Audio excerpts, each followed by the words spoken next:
Entonces, el ensayo, como les decía, se instaló en el año 2004.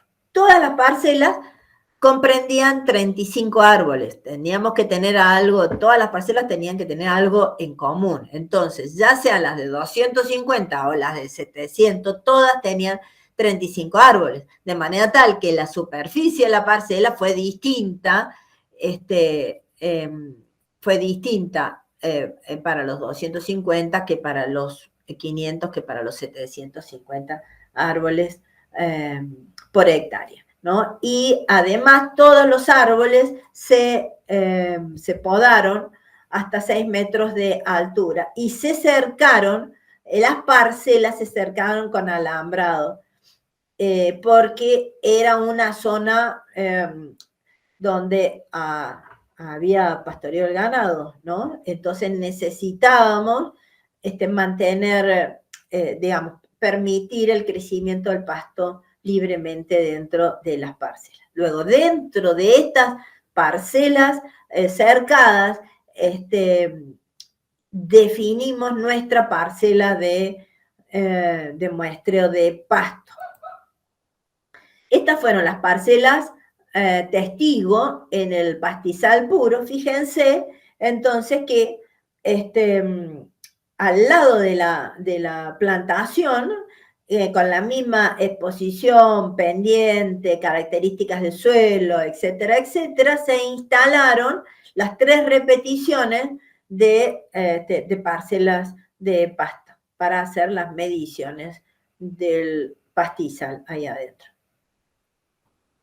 ¿También se cercaron los pastizales de testigo? ¿Perdón? Sí, también se cercaron. Se cercaron, sí. Todo fue cercado. Las 3, 6, 9, 12, 15, se cercaron 15 parcelas, todas, para impedir el acceso del ganado. Muchas gracias. Bueno, se hicieron entonces, acá yo me voy a referir exclusivamente a la medición de la diversidad, ¿no? Pero se hicieron todas también mediciones de los árboles porque nos interesaba saber también la productividad de los árboles. Si a ustedes este estudio fue publicado en un libro sobre sistemas agroforestales que está subido también al aula virtual, y forma un capítulo de ese libro, este estudio, que lo tienen disponible para verlo. Entonces, dentro de cada parcela se hacían las mediciones de pasto. ¿Cómo se hicieron?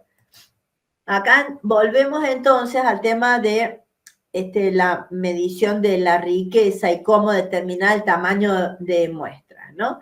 Dentro de cada sistema teníamos clausuras de 225 metros cuadrados y medimos riqueza y productividad del estrato herbáceo en 13 parcelas permanentes circulares de 1 metro cuadrado.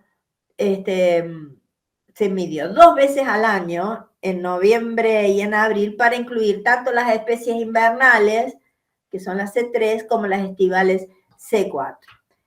¿Cómo podíamos saber nosotros cuál era el tamaño de la muestra a utilizar, que iba a captar la variabilidad del pastizal?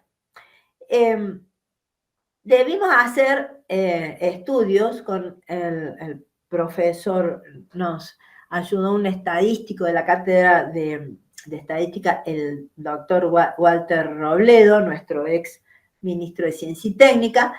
Hicimos un premuestreo, ¿no? Para definir cuál era el tamaño de la unidad muestral de cada parcela que tomábamos dentro de cada, unidad muestral que tomábamos dentro de las parcelas cercadas, y el tamaño de la muestra, es decir, cuántas unidades muestrales íbamos a tomar para la estimación de este parámetro poblacional, que era la medición de la riqueza y de la productividad.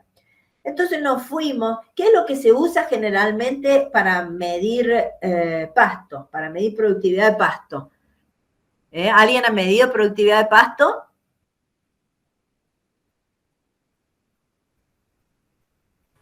No.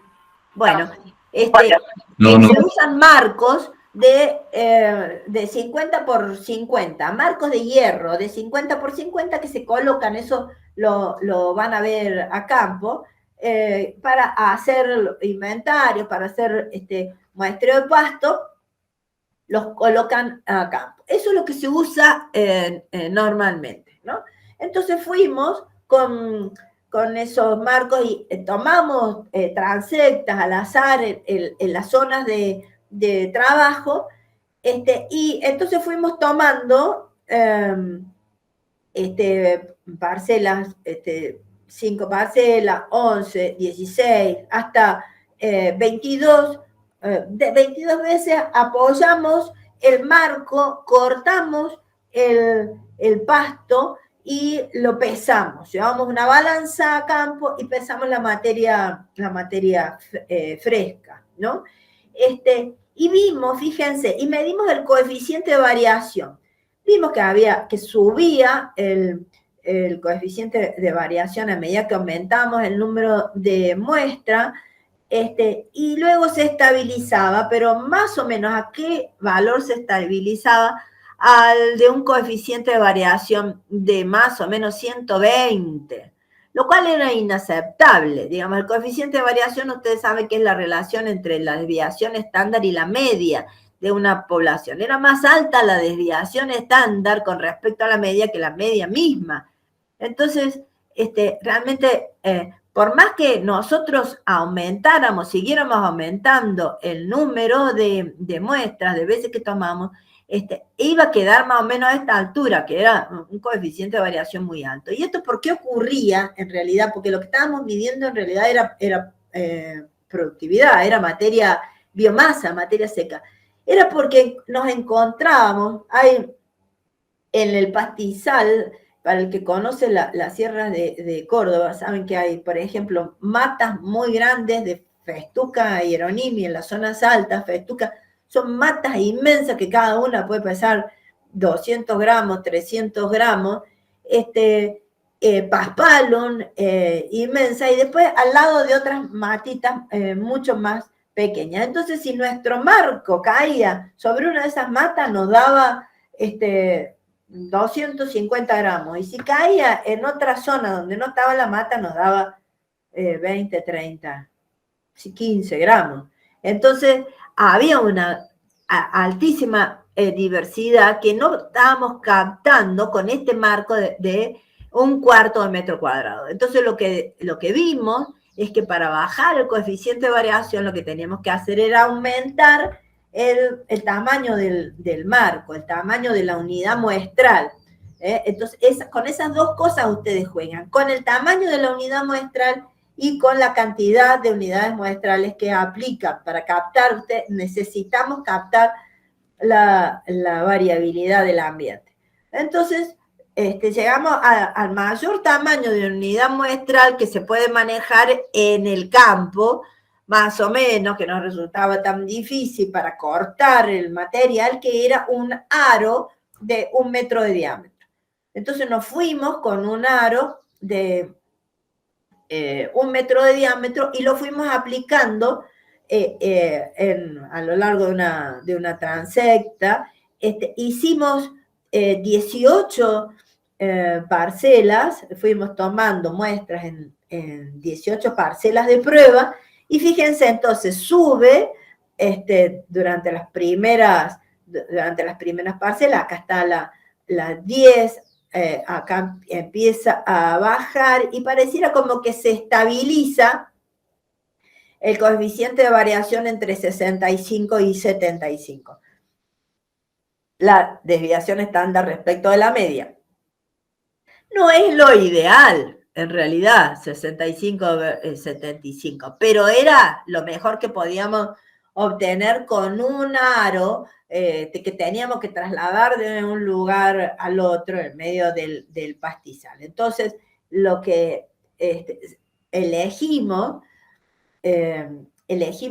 este sistema, aplicar un aro de 1 metro cuadrado de superficie para cortar la biomasa que encontramos ahí, y esa biomasa identificábamos todas las especies que cortábamos, se identificaban todas las especies, las que no se podían identificar, trabajábamos con un taxónomo, las que no se podían identificar se llevaban al laboratorio, a herbario, y lo que se pesaba en realidad,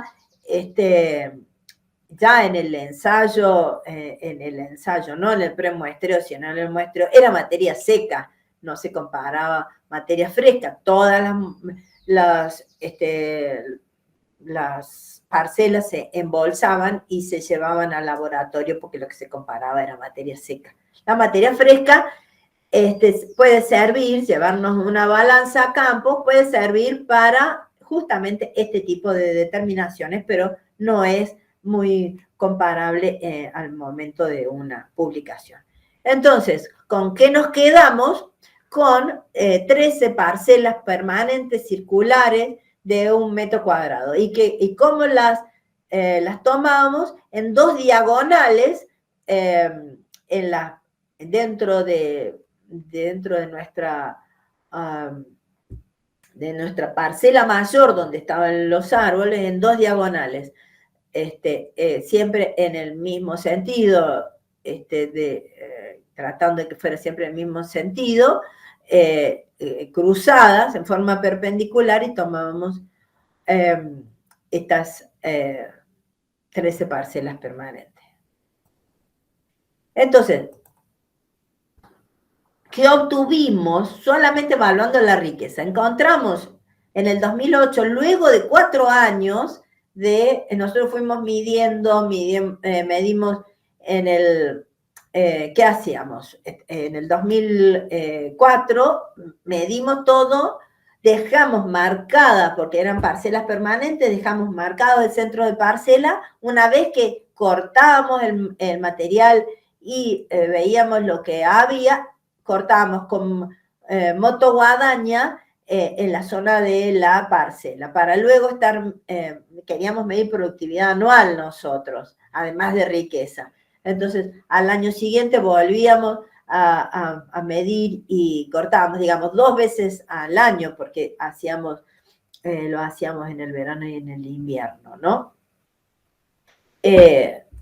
Encontramos entonces 108 especies, de las cuales 44 eran poáceas y 54 eran lo que ahora se llama magnolidia, que nosotros llamamos dicotiledónea, y 4 especies de lecho. Eso es lo que se encontró en total, ¿no? Dentro de las poáceas encontramos 20 especies de valor forrajero bueno a muy bueno y 22 de valor regular a malo.